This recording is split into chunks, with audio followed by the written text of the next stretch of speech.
Hey, Maxie. Hey. How are ya? You pretty good? Hmm? Having fun today? Yeah. Awesome, good boy. Hey, all you LJ20 fans. We're enjoying real nice weather up here in the Northland, 24 degrees. Consider it was 25 below the other day. It's about a 50-degree difference. So we're looking towards spring. And with it comes projects, which is work on the LJ20. I need to do some work on the distributor, and so that's what this video will be about. Specifically, wear on the distributor gear. So I'll go into that, and I'll show you some pictures of the wear and some of the solutions that I've come up with. So hope you enjoy the video, and we'll see you in a sec. Bye-bye.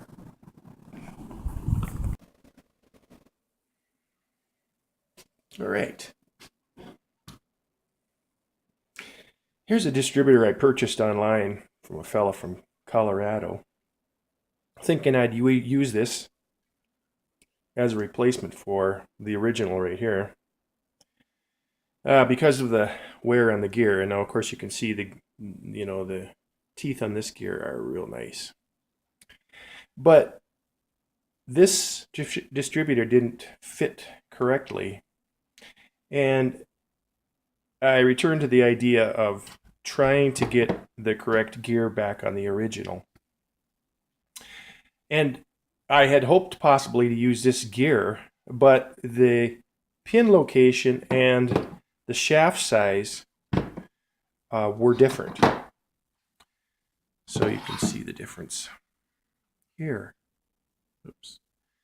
Now, physically, the gears are laid out exactly the same. The tooth count is the same and the pitch is the same. And I'll show you the wear.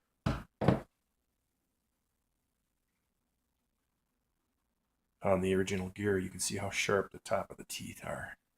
And then you would notice the nice flat spot on top of the gear I purchased, distributor I purchased.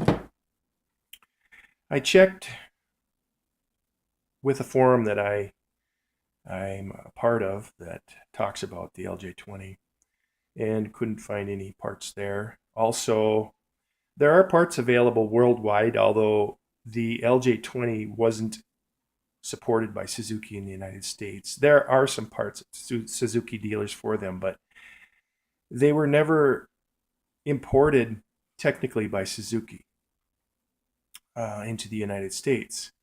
So I needed to get different options for the repair, and what I decided to try to do was find a company that would reproduce the gear. And what I came up with was a company that repairs music boxes.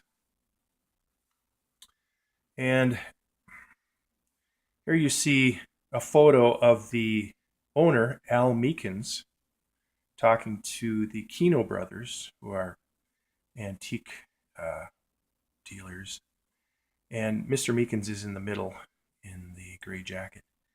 I'll add contact information for Mr. Meekins down in the comments. I had left an inquiry with him, and he returned the call the other night.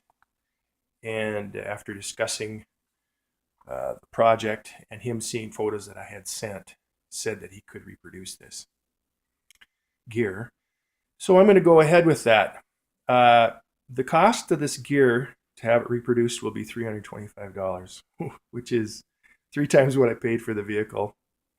But it was kind of a gift in a way from a friend who didn't want to keep the truck up or the Jeep up. So I feel it's worth it just to keep the thing together and running properly. So I'm going to go ahead and order that.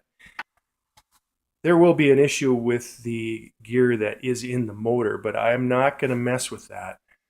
I'll go ahead and lube it up real good and run it with the new gear. And we'll see how that works out. I'm fairly confident that it'll hold up. So the next thing that I plan to do will be get a scope and go into the compartment where the that gear resides and check the teeth on the gear inside the engine. So that'll include cleaning out that compartment and then going in with some type of a camera, which I'll have to get my hands on because I don't have one of those. So that will be interesting. And then also receiving the new gear and getting that installed on the distributor and everything back in place, and then firing the vehicle up and seeing how that runs. So I hope you enjoyed the video, and we will check back in with more updates. Take care. God bless.